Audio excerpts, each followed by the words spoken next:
എല്ലാ വ്യൂസിനും സ്കൂട്ടർ വേൾഡിന്റെ പുതിയൊരു വീഡിയോയിലേക്ക് സ്വാഗതം. ഇന്നത്തെ വീഡിയോയിൽ ഞാനൊരു കമ്പാരിസൺ ആയിട്ടാണ് വന്നേക്കുന്നത്. Jupiter 125cc Honda deo 125 Repsol മോഡലുമായിട്ടുള്ള ഒരു ഡീറ്റെയിൽഡ് കമ്പാരിസൺ ആണ് ഇന്നത്തെ വീഡിയോയിൽ നമ്മൾ സംസാരിക്കാൻ പോകുന്നത്. അപ്പോൾ പുതിയതായിട്ട് വീഡിയോ കാണുന്ന എല്ലാ വ്യൂസും മറക്കാതെ ആ സബ്സ്ക്രൈബ് ബട്ടൺ ഒന്ന് പ്രസ് ചെയ്തിട്ട് കൂടിയേക്കുക. ഇപ്പോൾ തന്നെ പ്രസ് ചെയ്തേക്കുക. നമ്മൾ കേരളത്തിൽ ഇറങ്ങുന്ന എല്ലാ പുതിയ സ്കൂട്ടേഴ്സിന്റെയും ഡീറ്റെയിൽഡ് റിവ്യൂസും കമ്പാരിസണും വീഡിയോസും നമ്മൾ ചെയ്യുന്നതാണ്. അപ്പോൾ ഇനി മറ്റു ഡിലേ കാര്യങ്ങളൊന്നുമില്ല, നമുക്ക് നേരെ വീഡിയോയിലേക്ക് കിടക്കാം. ജൂപ്പിറ്റർ 125ന്റെ ഏറ്റവും പുതിയ മോഡലാണ് നിങ്ങൾ ഈ കാണുന്നത്. ഇതിൽ ഫുൾ ക്രോം ഓർണമെന്റ്സ് ഫില്ലായിട്ടുള്ള ഒരു സ്കൂട്ടറാണ് ഇപ്പോൾ ജൂപ്പിറ്ററിൽ വരുമ്പോൾ. നമുക്കൊരു റിച്ച് ലക്ഷറി ഫീൽ കിട്ടാനായിട്ട് ക്രോമിൻ്റെ ഓർണമെന്റ്സ് ഒരുപാട് കൊടുത്തിട്ടുണ്ട്. വാഹനത്തിൻ്റെ ഹെഡ് ലാമ്പ് വരുന്നത് HID ഹെഡ്ലൈറ്റ്സ് ആണ്. ഡേ ടൈം റണ്ണിങ് ലൈറ്റ്സ് വരുന്നുണ്ട്, LED DRLസും വരുന്നുണ്ട്. എല്ലാം വൈറ്റ് കളറായിരിക്കും പ്രകാശം വരുന്നത്.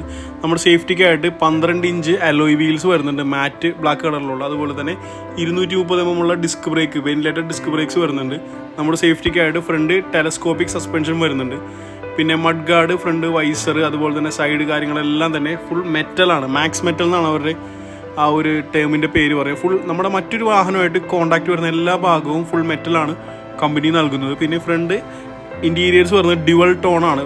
മാറ്റ് ബ്ലാക്കും അതുപോലെ ബോഡി കളറും മിക്സ് ആയിട്ടുള്ള ഡ്യുവൽ ടോൺ ഇൻറ്റീരിയറാണ് വരുന്നത്. എക്സ്റ്റേണലാണ് ഫ്യൂൽ ഫില്ലിങ്. വണ്ടിയിൽ നിന്ന് ഇറങ്ങേണ്ട ആവശ്യമില്ല. 5 ലിറ്റർ കപ്പാസിറ്റി വരുന്നുണ്ട്. USB പോർട്ട്, മൊബൈൽ ചാർജ് ചെയ്യാൻ USB പോർട്ടും അതിൻ്റെ താഴെ തന്നെ 1 ലിറ്റർ കപ്പാസിറ്റി ഉള്ള ഗ്ലോ ബോക്സും വരുന്നുണ്ട്. ഈ സെഗ്മെൻറ്റ് തന്നെ ഏറ്റവും അധികം അണ്ടർ സീറ്റ് സ്റ്റോറേജ് ഉള്ള ഒരു സ്കൂട്ടറാണ് TVSന്റെ ജൂപ്പിറ്റർ. നമുക്ക് 2 ഹെൽമെറ്റും ഒരു ബാക്ക് പാക്കും ലേഡീസ് ബാഗും വെച്ചാൽ പോലും സ്പേസ് ബാക്കിയുണ്ടാകും. 33 ലിറ്ററാണ് ഇതിൻ്റെ ടോട്ടൽ സ്റ്റോറേജ് കപ്പാസിറ്റി വരുന്നത്. ഈ സെഗ്മെൻറ്റിൽ തന്നെ ഏറ്റവും ബെസ്റ്റാണ്. അപ്പോൾ സ്റ്റോറേജ് സ്പേസ് ആഗ്രഹിക്കുന്ന ഒരാളാണെങ്കിൽ ജൂപ്പിറ്റർ 125 നല്ലൊരു ചോയ്സാണ്. അതുകൂടാതെ ഇതിൻ്റെ ബാക്ക് സൈഡിനെ കുറിച്ച് പറയുകയാണെങ്കിൽ ടെയിൽ ലൈറ്റ്സ് വരുന്ന LED ടെയിൽ ലൈറ്റ്സ് ആണ്. ഗ്രാബ് റെയിലും റിഫ്ലക്ടർ വരുന്നുണ്ട്. നമ്മുടെ ബാക്കിലെ കൈ പിടിക്കുന്ന ഗ്രാബ് റെയിലും അഡീഷണൽ റിഫ്ലക്ടർ കൊടുത്തിട്ടുണ്ട്. അതും ഈ സെഗ്മെൻറ്റിൽ ഫസ്റ്റ് ടൈമാണ്. ജൂപ്പിറ്റർ 125ൻ്റെ എഞ്ചിൻ കപ്പാസിറ്റിനെ കുറിച്ച് പറയുകയാണെങ്കിൽ 124cc ആണ് എഞ്ചിൻ വരുന്നത്. 8.5 bhp പവർ വരും. 10 Nm ടോർക്ക് വരുന്നുണ്ട്. ടോപ്പ് സ്പീഡ് വരുന്നത് 90 km/h ആണ്. കിക്കർ ഇൻബിൽറ്റ് വരുന്നുണ്ട്. മൈലേജ് ഒരു 60-65 ഇടയിൽ കിട്ടും. ബാക്ക് സൈഡ് ടെലസ്കോപ്പിക് സസ്പെൻഷൻ വരുന്നുണ്ട്. 5 പോയിന്റ് അഡ്ജസ്റ്റബിൾ ആണ് ബാക്ക് സൈഡ് സസ്പെൻഷൻ വരുന്നത്. ബാക്ക് സൈഡ് അലോയ് വീൽ തന്നെ വരും. 10 ഇഞ്ച് അലോയ് വീൽ വരും. അതുപോലെ തന്നെ 10 ഇഞ്ച് ട്യൂബ്ലെസ് ടയറും വരുന്നുണ്ട്. സൈലൻസറും അതുപോലെ തന്നെ സീറ്റിൻ്റെ താഴെയുള്ള വലിയ പോർഷനിലും എല്ലാം ഫുൾ ക്രോമിൻ്റെ ബാഡ്ജിങ് ഒരുപാട് വണ്ടിയിൽ കൊടുത്തിട്ടുണ്ട്, നല്ല റിച്ച് ഫീൽ കിട്ടാനായിട്ട്. ഗ്രൗണ്ട് ക്ലിയറൻസ് ഈ സെഗ്മെൻറ്റിൽ തന്നെ ഏറ്റവും ബെസ്റ്റാണ്. 163 mm ഗ്രൗണ്ട് ക്ലിയറൻസ് വരും. ആകെ 108 കിലോയെ വണ്ടിക്ക് വെയിറ്റ് വരുന്നുള്ളൂ. പിന്നെ മറ്റൊരു പ്രത്യേകത എന്ന് വെച്ചാൽ ഇതിൻ്റെ ലെഗ് സ്പേസ് ആണ്. ഫ്രണ്ടിൽ നമ്മൾ ഇരുന്നിട്ട് നമ്മുടെ കാല് വെച്ചാൽ തന്നെ ഒരുപാട് സ്പേസ് നമുക്ക് കിട്ടുന്നതാണ്. നല്ലൊരു ഗ്യാസ് സിലിണ്ടർ വെച്ചാൽ പോലും നമുക്ക് സ്പേസ് ബാക്കി ഉണ്ടാവുന്നതാണ്. ഒരു 380 mm ആണ് ഫ്രണ്ട് ലെഗ് സ്പേസ് വരുന്നത്. പ്രൈസിനെ കുറിച്ച് പറയുകയാണെങ്കിൽ ഏകദേശം 1.10 1.18 ഇടയിലാണ് വാഹനത്തിൻ്റെ പ്രൈസ് വരുന്നത്. 4-5 വേരിയൻസ് വരുന്നത്. അതനുസരിച്ച് പ്രൈസ് ചേഞ്ച് ആവുന്നുണ്ട്. പിന്നെ അത് കൂടാതെ നമുക്ക് അഡീഷണൽ ആയിട്ട് USB ചാർജ് ചെയ്യാനുള്ള പോർട്ട് ഫ്രണ്ടിൽ തന്നെ വരുന്നുണ്ട്. അതിന് താഴെ മൊബൈൽ ഇടാനായിട്ട് ഒരു 1 ലിറ്റർ കപ്പാസിറ്റി ഉള്ള ഗ്ലോ ബോക്സും വരും. ഇനി നമുക്ക് ഡിയോൻ്റെ വിശേഷങ്ങൾ കിടക്കാം. ഞാനിപ്പോൾ റെപ്സോൾ മോഡലാണ് എടുത്തിരിക്കുന്നത്. നോർമൽ H സ്മാർട്ട് ഡിയോനേക്കാളും 1100 രൂപ മാത്രമേ റെപ്സോളിൽ കൂടുതൽ വരുന്നുള്ളൂ. അപ്പോൾ ബാക്കി ഫീച്ചേഴ്സ് എല്ലാം H സ്മാർട്ടായിട്ട് സെയിം ആണ്. വാഹനത്തിൻ്റെ ഹെഡ് ലൈറ്റ്സും അതുപോലെ തന്നെ ഡേ ടൈം റണ്ണിങ് ലൈറ്റ്സും പൊസിഷനിങ് ലാംപ്സ് എല്ലാം തന്നെ HID ഹെഡ്ലൈറ്റ്സ് ആണ്. വൈറ്റ് ലൈറ്റ് ആണ്. ബൾബിന് നല്ല ലൈഫ് കിട്ടുന്നതാണ്. അതുകൂടാതെ ഒരു റിച്ച് ഫീലും നമുക്ക് കിട്ടുന്നതാണ്. റെപ്സോളിൻ്റെ ബാഡ്ജിങ്ങും ബോഡി ഗ്രാഫിക്സും വാഹനം നിറച്ച് കൊടുത്തിട്ടുണ്ട്. ഒരു സ്പോർട്ടി ഒരു സ്കൂട്ടറാണല്ലോ ഡിയോ എന്ന് പറയുമ്പോൾ അതിന് ആ ഇമ്പാക്റ്റ് കൂടുതൽ കിട്ടാനായിട്ട്. ഫ്രണ്ട് ഓറഞ്ച് കളറിലുള്ള റെപ്സോളിൻ്റെ അലോയ് വീൽസ് ആണ് കൊടുക്കുന്നത്. 12 ഇഞ്ചാണ് അതിൻ്റെ സൈസ് വരുന്നത്. 12 ഇഞ്ച് ട്യൂബ്ലെസ് ടയേഴ്സ് വരുന്നുണ്ട്. വെന്റിലേറ്റഡ് ഡിസ്ക് യൂസ് ചെയ്തിട്ടുള്ള ഡിസ്ക് ബ്രേക്സും ഡിയോന് കമ്പനി കൊടുത്തിട്ടുണ്ട്. നമ്മുടെ സേഫ്റ്റിക്ക് വേണ്ടിയിട്ട് ഫ്രണ്ട് ടെലസ്കോപ്പിക് സസ്പെൻഷനാണ് യൂസ് ചെയ്തിരിക്കുന്നത്. പിന്നെ ബാക്കി ഡീറ്റെയിൽസിനെ കുറിച്ച് പറയുകയാണെങ്കിൽ ഇൻറ്റീരിയർ ഡ്യുവൽ ടോൺ ആണ്. H സ്മാർട്ട് കീ നമുക്ക് വരുന്നുണ്ട്.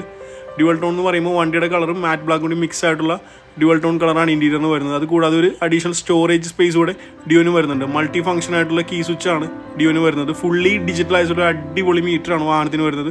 ഒത്തിരി ഫീച്ചേഴ്സ് ഇതിന് വരുന്നുണ്ട്. ഫീച്ചേഴ്സിനെ കുറിച്ച് ഞാൻ ജസ്റ്റ് ഒന്ന് ബ്രീഫ് ചെയ്ത് തരാം. അതിൽ നമ്മളുള്ള ഫ്യൂൽ വെച്ചിട്ട് എത്ര കിലോമീറ്റർ ഓടും, പിന്നെ റിയൽ ടൈം മൈലേജ് കാണിക്കും, അതുകൂടാതെ നമ്മുടെ സ്മാർട്ട് കീയുടെ ഇൻഡിക്കേഷൻ കാണിക്കും, ബാറ്ററിക്ക് എന്തെങ്കിലും കംപ്ലയിൻസ് ഉണ്ടോ അതിൻ്റെ ഇൻഡിക്കേഷൻ കാണിക്കും, സർവീസ് ഡ്യൂ ആണെങ്കിൽ കാണിക്കും, പിന്നെ 3 സ്റ്റെപ്പ് ഇക്കോമീറ്റർ ഇൻഡിക്കേഷൻ കാണിക്കും. മേളിലായിട്ട് ഗ്രീൻ കളറിൽ 3 LED കത്തി നിൽക്കും.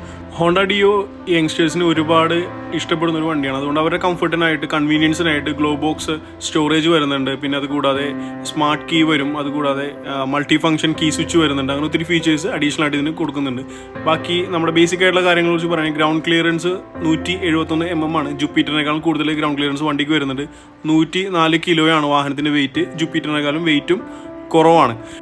മറ്റുള്ള സ്കൂട്ടറുകളിൽ നിന്ന് ഹോണ്ട ഡിയോനെ ഏറ്റവും അധികം പ്രത്യേകമായിട്ട് ആളുകളുടെ ഇടയിൽ നിർത്തുന്നത് അതിൻ്റെ ആ ഡ്രൈവിംഗ് കംഫർട്ടും ആ ഒരു പവറാണ്. ആ പവർ ഫീൽ ചെയ്യുന്നത് എന്താണെന്ന് വെച്ചാൽ ഇതിൻ്റെ വണ്ടിയുടെ എൻജിൻ്റെ ഓവറോൾ പവർ കുറവാണ്, പക്ഷേ ടോർക്ക് കൂടുതലാണ്.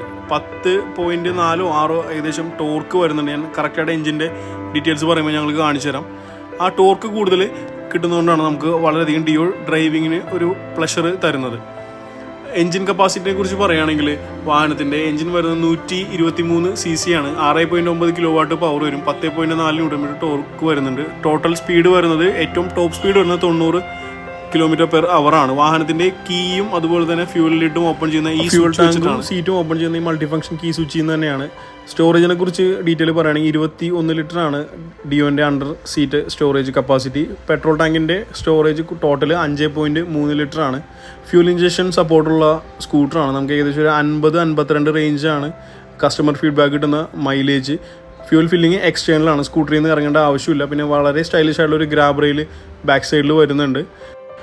നമ്മുടെ സേഫ്റ്റിക്കും കംഫർട്ടിനായിട്ട് റിയർ സൈഡ് അലോയ് വീൽസ് വരുന്നുണ്ട്. അത് നമ്മുടെ ഈ റെപ്സോളിലെ തന്നെ ഓറഞ്ച് കളറുള്ള അടിപൊളി അലോയ് വീലാണ് വരുന്നത്. 10 ഇഞ്ചാണ് അതിൻ്റെ സൈസ് വരുന്നത്. 10 ഇഞ്ച് ട്യൂബ്ലെസ് ടയേഴ്സാണ് ബാക്ക് സൈഡിൽ വരുന്നത്. 130 mm ഡ്രം ബ്രേക്ക് വരും. അത് കൂടാതെ കോംബി ബ്രേക്ക് സപ്പോർട്ട് ഉണ്ടാവും. ഫ്രണ്ടും ബാക്കും ബ്രേക്ക് കണക്റ്റഡ് ആയിരിക്കും. ഏതെങ്കിലും ഒരു സൈഡിൽ ബ്രേക്ക് പിടിച്ചാലും മറ്റേ സൈഡിലും അതേപോലെ പ്രൊപ്പോർഷണലായിട്ട് ബ്രേക്കിംഗ് ഫോഴ്സ് വന്ന് നമ്മളെ പക്കാ സ്റ്റോപ്പ് ചെയ്ത് നിർത്താനായിട്ട് ഹെൽപ്പ് ചെയ്യുന്നതാണ്. ഏകദേശം 1.16 അടുത്ത് ഓൺ റോഡ് ആക്സസറീസ് അടക്കം കോസ്റ്റ് വരുന്നുണ്ട്. 2 സ്കൂട്ടറും ഒന്നിനൊന്നും മെച്ചമാണ്. നിങ്ങൾ ടെസ്റ്റ് ഡ്രൈവ് എടുത്തിട്ട് തീരുമാനം എടുക്കാനേ എനിക്ക് പറയാൻ പറ്റുള്ളൂ.